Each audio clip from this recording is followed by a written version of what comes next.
Iran के वज़ीर ख़ारजा से ये जो एकदम से मामलात हुए हैं कि फ़ौरी तौर पे ईरान हमला करने वाला है और सेंटकॉम के सरबराह पहुंच गए हैं ख़त्े में और अलर्ट हाई अलर्ट हो गई। इस हाई अलर्ट है तमाम अमेरिकन बेसिस पे, तमाम जो यानी जो इसराइली सफारत खाने हाई अलर्ट है। तो उसमें जो आज ईरान के वज़ीर ख़ारजा जो हैं उनकी टेलीफोन पे काफ़ी वज़ीर ख़ारजा से ख़त्े में बात हुई है। सऊदी अरेबिया के जो वज़ीर ख़ारजा हैं उनसे उनकी बात हुई है। ईद की मुबारकबाद, बज़ाहिर तो यही है कि ईद की मुबारकबाद, लेकिन उसमें ख़त्े के मामलात भी डिस्कस हुए हैं। इसी तरह से जो मुत्तहिदा अरब अमारात के वज़ीर ख़ारजा से भी बात हुई है,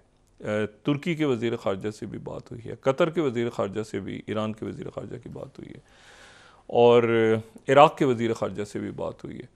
अब ये ख़ुद बात हो रही है। मेरी जो ईरान में मौजूद लोग हैं वो कह रहे हैं कि जी ये ख़ुद हो रहा है, लेकिन ये जो ख़बर वहाँ से अमेरिकन्स अपने बार बार कर रहे हैं कि उनके कहने पे हो रहा है, तो उनके कहने पे नहीं हो रहा। वैसे ही ईद की मुबारकबाद के लिए, लेकिन एक ज़ाहिर है कि इस वक्त मतलब चूँकि टेलीफोनिक राब्ते भी और वैसे भी बहुत कुछ हो रहा है। और इसमें जो है वो इस्माइल हानिया जो हैं उन्होंने कहा कि ये हमारे जो मुज़ाकरात हैं, हमारी जो बातचीत है वो अपनी जगह जारी रहेगी और वो जो मामलात हैं वो जो मेरे बेटों की शहादत हो गई उसकी वजह से कोई किसी किस्म का उसके ऊपर हमारी पोजीशन ना कमज़ोर हुई है और ना किसी भी तरह से कोई फ़र्क नहीं पड़ेगा और हमारी जो तूफ़ान अक्सा है वो भी जारी रहेगी अपनी जगह और साथ ही जो मुज़ाकरात और हमारी कंडीशंस हैं वो भी साथ जारी रहेंगी। अच्छा, इसमें जो है अब यहाँ पे सिचुएशन ऐसी हो गई कि आज इन्होंने चूँकि एक तूल पकड़ गया मामला, ये डिले हो गया है थोड़ा सा, ठीक है, मतलब ये, लेकिन मैं फिर वही बात कह रहा हूँ कि पस मंज़र में दोनों चीज़ें, मतलब एक तो पस मंज़र में मुज़ाकरात हैं लेकिन एक जंग भी खड़ी है, तो दोनों चीज़ों के दरमियान में इस वक्त है। तो उन्होंने आज दोबारा जो है वो वस्ती गज़ा में जो सेंट्रल गज़ा है वहाँ पे एक जो उनका नासरिया का कैंप है, तो ये दारुल-बला के पास ये यहाँ पे उन्होंने उसको वहाँ पे आज बमबारी की है बहुत ज़्यादा और वहाँ पर शहादतों की इतला है। और उसके बाद जो है दोबारा रफ़ा के ऊपर जहाँ से वो निकल आए थे वहाँ पर उन्होंने वहाँ पर भी बमबारी की है, बॉम्बिंग की है। हालांकि वहाँ से वो निकल आए थे और सिर्फ नाहल ब्रिगेड दरमियान में रह गई थी, लेकिन आज फिर इस मौके से फ़ायदा उठा के उन्होंने फिर बॉम्बिंग की है। उसके नतीजे में शहादतें हुई हैं, कोई हमास की लीडरशिप या बाकी लोग तो उसमें नहीं गए। लेकिन ये चूँकि ईरान के साथ मामला अब ज़रा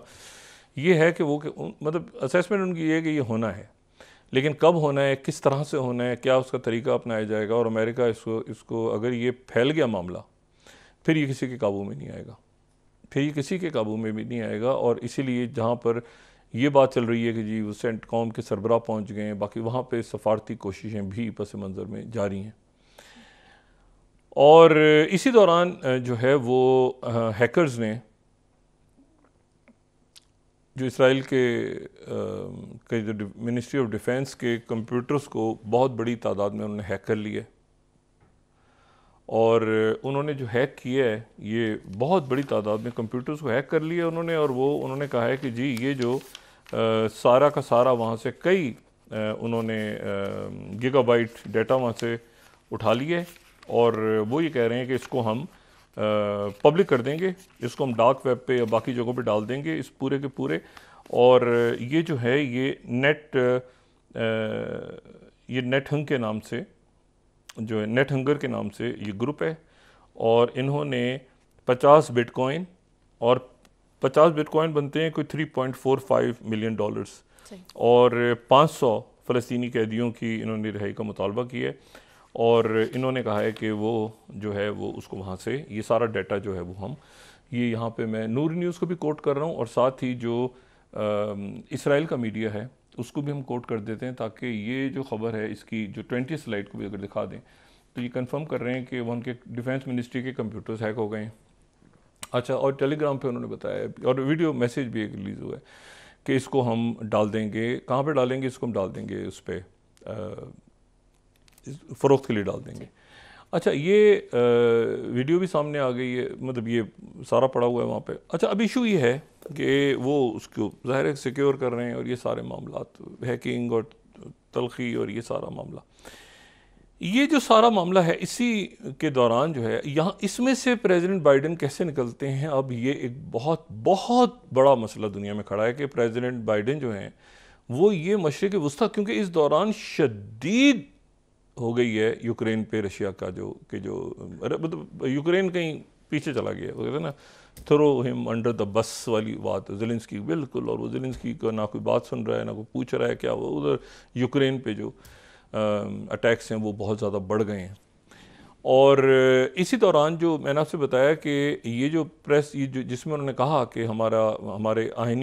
हम आइनी दीवार की तरह साथ खड़े हैं, तो ये जो है ये उन्होंने प्रेस कॉन्फ्रेंस जो की जो जापान के वज़ीर आज़म हैं किशिदा के साथ, अच्छा ये जो है ये बड़ा ज़बरदस्त दौरा जापान के वज़ीर आज़म का, बड़ा ज़बरदस्त दौरा। और अगर ये वाइट हाउस की प्रेस उन्होंने वाइट हाउस की मैं डिनर लिस्ट में देख रहा हूँ, ये अगर हम दिखा सकें तो उसमें जो है वो बाकायदा इसमें आपको नज़र आता है कि जनाब लिस्ट में एक तो प्रेसिडेंट बाइडेन ख़ुद हैं, फिर उसके बाद डॉक्टर जिल बाइडेन हैं, अच्छा फिर उसके बाद जो है वो मुख्तलिफ़ लोग हैं इसमें, लेकिन इसमें जो अहम बात है ये है कि इसमें एक तो जो अमेज़ॉन के चीफ़ हैं जेफ बेरोज़ वो हैं, अच्छा प्रेसिडेंट बाइडेन की साहबजादियाँ हैं इसमें एशले बाइडेन, और उसके बाद न्यूमे बाइडेन, अच्छा कैमिला हैरिस हैं, और साथ उसके सेकंड जेंटलमैन उनके जो यानी शौहर हैं कैमिला हैरिस के, वो सेकंड जेंटलमैन कहलाते हैं वहाँ पे, जैसे फर्स्ट लेडी तो वो हो गई ना, तो ये सेकंड जेंटलमैन है। ये नायब सदर चूँकि खातून है तो उनके शौहर सेकंड जेंटलमैन है, और सदर चूँकि हज़रत हैं तो उनकी अहलिया जो हैं फर्स्ट लेडी हैं, तो वो अब सेकंड जेंटलमैन भी हैं कैमिला हैरिस के साथ, ठीक है। अच्छा वो भी हैं, और जो इसमें इंटरेस्टिंग बात है वो ये कि इसमें जो टिम कुक भी हैं जो कि एप्पल के सरबराह हैं, रॉबर्ट डी नीरो भी हैं जो एक मारूफ फिल्म स्टार, वो भी हैं इसमें, और इसमें जो है ये तमाम शख्सियात अब वहाँ पे मौजूद हैं। बड़ी ज़बरदस्त पार्टी उनके लिए हुई है उनके एजाज़ में,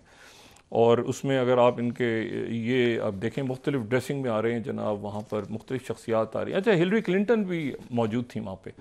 उसमें बाइडेन के साथ जो हैं वो, और ये जो ये सेक्रेटरी ब्लिंकन आ रहे हैं अपनी अहलिया के साथ, ये तो बड़ा ज़बरदस्त वहाँ पे जनाब, बड़ा ज़बरदस्त उनके एजाज़ में खाना हुआ, और वो खाना शाना हुआ, और साथ उसके मुआहदे भी हुए, डिफेंस डील भी हुई जापान के साथ, और साथ उसमें जो है वो मुख्तलिफ़ शख्सियात ने बहुत ज़बरदस्त अंदाज में शिरकत की, गाने वाने चलते रहे दरमियान में, और मजाक वजाक भी हुआ। प्रेस कॉन्फ्रेंस जब हुई सामने तो वो उसमें भी बड़ा, और डिफेंस डील्स हुई, सेमीकंडक्टर्स पे बात हुई, ताइवान पे बात हुई, चाइना साउथ चाइना सी। अभी थोड़ी देर के बाद जो है वो एक दूसरी अब डॉट्स कनेक्ट करते हैं, ये पाकिस्तान मशरिक़ वुस्ता, मतलब ज़रा मशरिक़ में आ गए हैं ना अभी इस वक्त, तो यहाँ पर अभी कुछ देर के बाद जो है वो मार्कोस जो हैं, मार्कोस जूनियर, उनके साथ भी मुलाकात होगी। तो मार्कोस जूनियर और जापान के किशिदा और प्रेसिडेंट बाइडेन, ये तीन मुल्क जो हैं ये इनका एक नया अलाइंस सामने आ रहा है।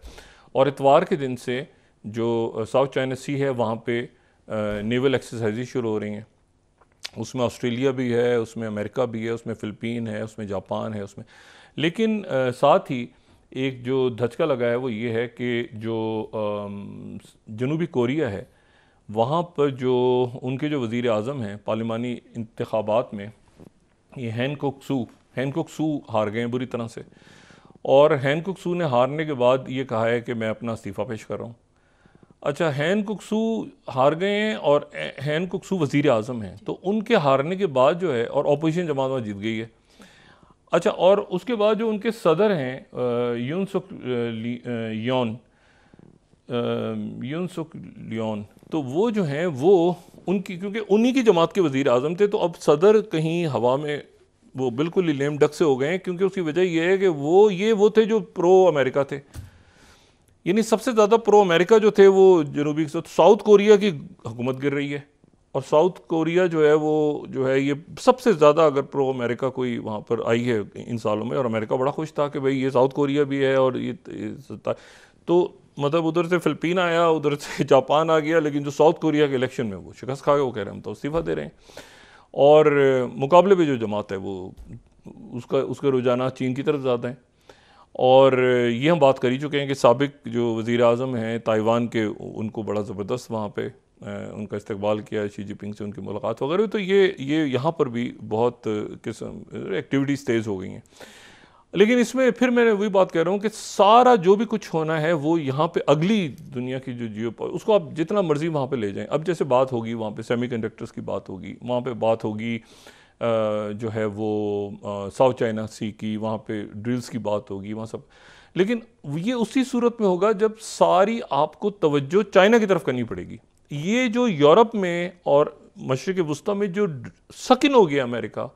उसकी वजह से वहाँ, और अगर ये मामला ईरान का आगे बढ़ गया, देखें ना, ये सारी फोर्सेस अपनी जगह मौजूद हैं, यानी हुतीज़ अपनी जगह मौजूद हैं, हमास की लीडरशिप मौजूद है, सीरिया,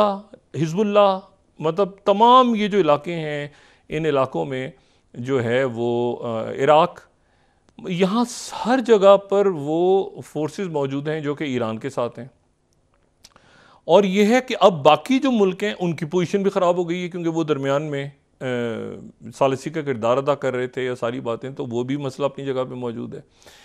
तो अब ये है कि इनकी असेसमेंट तो है कि जंग होगी, इसीलिए फ़्लाइट्स मुअत्तल हो गई, अलर्ट हो गए, सेंटकॉम के चीफ पहुंच गए, वो हुतीज़ के लिए उन्होंने। लेकिन ये कि यहाँ से अगर वो ये हटाते हैं अपने, यहाँ पे देखें ना आप कहाँ तक ये कि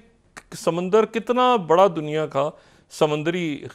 इलाका है जिसको आपको सिक्योर करना है। मतलब आपको मेडिटेरियन को भी सिक्योर करना है, जो कि गज़ा का बॉर्डर है, और साइप्रस के साथ हम पहले भी बात कर चुके हैं, जो गज़ा के साथ पूरी पट्टी, और इसराइल के साथ, और लेबनान के साथ, मेडिटेरियन सारी, और फिर ऊपर जाके यूरोप के साथ भी, और सारा मेडिटेरियन। और फिर मेडिटेरियन से आप निकलते हैं तो ये स्विस दरमियान में आती है, और स्विस पूरा, और ये बाब मतलब, और ये सारा, तो ये सारा ख़ित्ता, ये पूरा जो समुद्री ख़ित्ता है। फिर उसके बाद जो है वो, उसके बाद फिर आप बहर अहमर में आ जाएं तो बहर अहमर में हुतीज़ मौजूद हैं। फिर उसके बाद आप आ जाएं ये श्रीलंका, और ये जो इंडोनेशिया, और ये सारे मुल्क हैं, यहाँ की आप सूरत हाल देख लें, मालदीव की सूरत हाल देख लें। तो ये फिर चाइना यहाँ पे मौजूद है,